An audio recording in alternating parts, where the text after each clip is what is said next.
What starts here changes the world. I have a few suggestions that may help you on your way to a better world. And while these lessons were learned during my time in the military, I can assure you that it matters not whether you ever served a day in uniform. It matters not your gender, your ethnic or religious background, your orientation, or your social status. Our struggles in this world are similar, and the lessons to overcome those struggles and to move forward, changing ourselves and changing the world around us, will apply equally to all. So here are the 10 lessons I learned from basic SEAL training that hopefully will be of value to you as you move forward in life. Every morning in SEAL training, my instructors, who at the time were all Vietnam veterans, would show up in my barracks room, and the first thing they'd do was inspect my bed. If you did it right, the corners would be square, the covers would be pulled tight, the pillow centered just under the headboard, and the extra blanket folded neatly at the foot of the rack. It was a simple task, mundane at best, but every morning we were required to make our bed to perfection. It seemed a little ridiculous at the time, particularly in light of the fact that we were aspiring to be real warriors, tough, battle-hardened SEALs. But the wisdom of this simple act has been proven to me many times over. If you make your bed every morning, you will have accomplished the first task of the day. It will give you a small sense of pride, and it will encourage you to do another task, and another, and another. And by the end of the day, that one task completed will have turned into many tasks completed.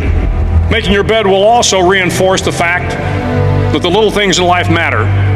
If you can't do the little things right, you'll never be able to do the big things right. And if by chance you have a miserable day, you will come home to a bed that is made, that you made. And a made bed gives you encouragement that tomorrow will be better. So if you want to change the world, start off by making your bed.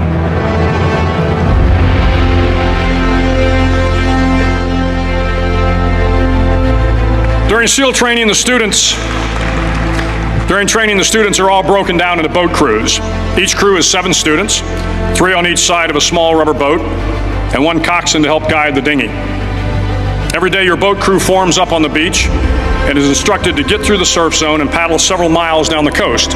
In the winter, the surf off San Diego can get to be 8 to 10 feet high, and it is exceedingly difficult to paddle through the plunging surf unless everyone digs in. Every paddle must be synchronized to the stroke count of the coxswain. Everyone must exert equal effort, or the boat will turn against the wave and be unceremoniously dumped back on the beach. For the boat to make it to its destination, everyone must paddle. You can't change the world alone. You will need some help. And to truly get from your starting point to your destination takes friends, colleagues, the goodwill of strangers, and a strong coxswain to guide you. If you want to change the world, find someone to help you paddle. Over a few weeks of difficult training, my SEAL class, which started with 150 men, was down to just 42. There were now 6 boat crews of 7 men each.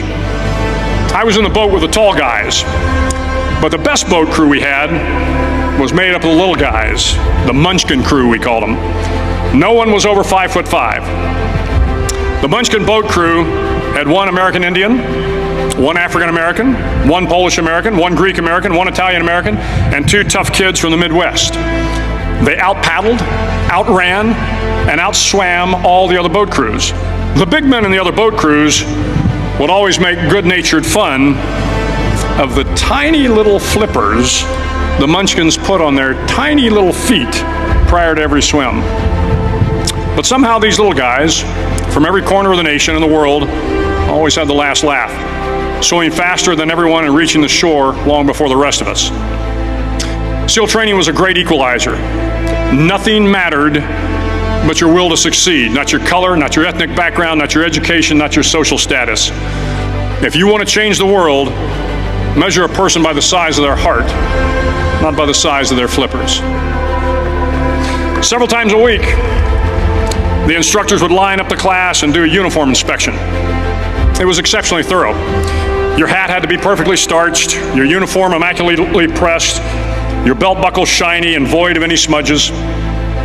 But it seemed that no matter how much effort you put into starching your hat or pressing your uniform or polishing your belt buckle, it just wasn't good enough. The instructors would find something wrong. For failing the uniform inspection, the student had to run, fully clothed, into the surf zone. Then wet from head to toe, roll around on the beach until every part of your body was covered with sand. The effect was known as a sugar cookie. You stayed in the uniform the rest of the day, cold, wet, and sandy. There were many a student who just couldn't accept the fact that all their efforts were in vain, that no matter how hard they tried to get the uniform right, it went unappreciated.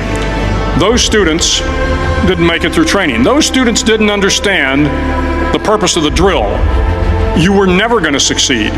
You were never going to have a perfect uniform. The instructors weren't going to allow it. Sometimes, no matter how well you prepare or how well you perform, you still end up as a sugar cookie. It's just the way life is sometimes. If you want to change the world, get over being a sugar cookie and keep moving forward. Every day during training, you were challenged with multiple physical events: long runs, long swims, obstacle courses, hours of calisthenics, something designed to test your mettle. Every event had standards, times you had to meet. If you failed to meet those times, those standards, your name was posted on a list, and at the end of the day, those on the list were invited to a circus. A circus was 2 hours of additional calisthenics, designed to wear you down, to break your spirit, to force you to quit.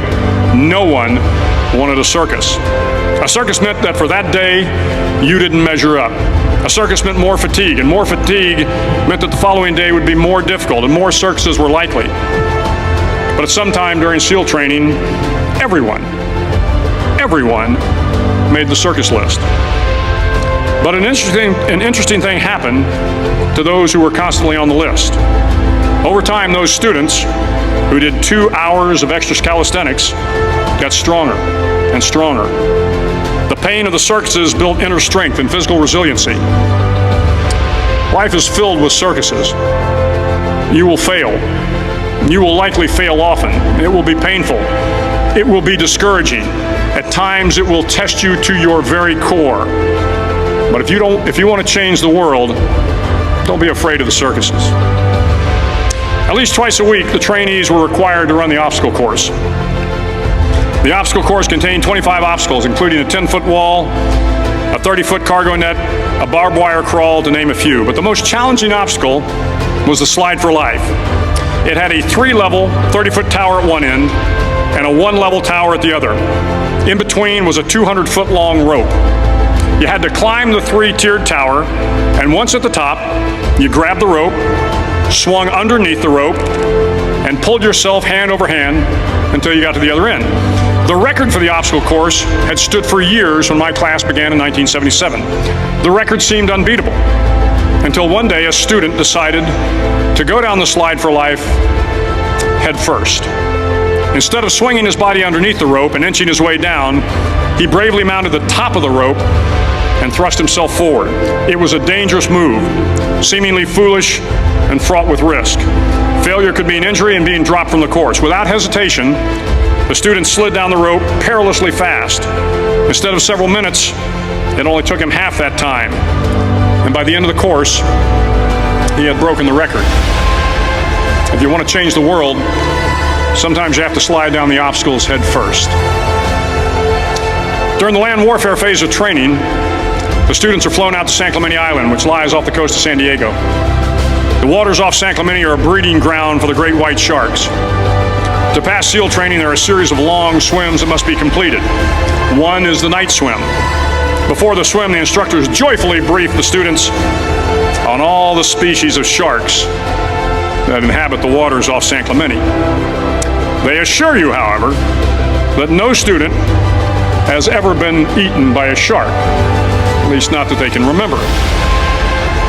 But you are also taught that if a shark begins to circle your position, stand your ground. Do not swim away. Do not act afraid.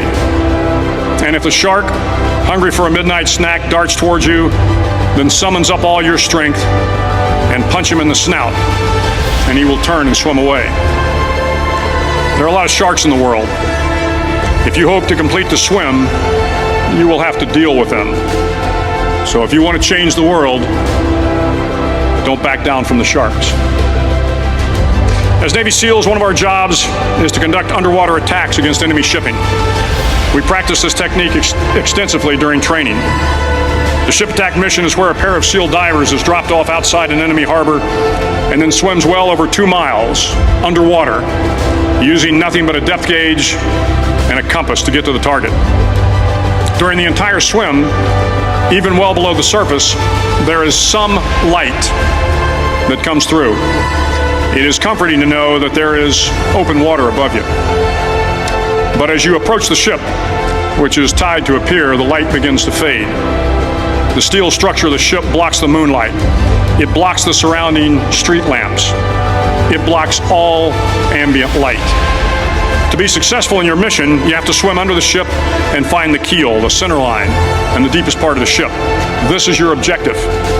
But the keel is also the darkest part of the ship, where you cannot see your hand in front of your face, where the noise from the ship's machinery is deafening, and where it gets to be easily disoriented, and you can fail.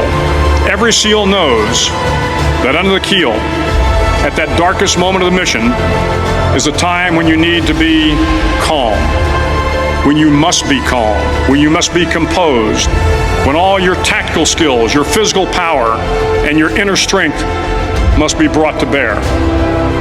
If you want to change the world, you must be your very best in the darkest moments. The 9th week of training is referred to as Hell Week. It is 6 days of no sleep, constant physical and mental harassment, and one special day at the Mud Flats. The Mud Flats are an area between San Diego and Tijuana where the water runs off and creates the Tijuana Sloughs, a swampy patch of terrain where the mud will engulf you. It is on Wednesday of Hell Week that you paddle down to the Mud Flats and spend the next 15 hours trying to survive this freezing cold. Generation and the generations that follow will live in a world far better than the one we have today. And what started here will indeed have changed the world for the better. Thank you very much.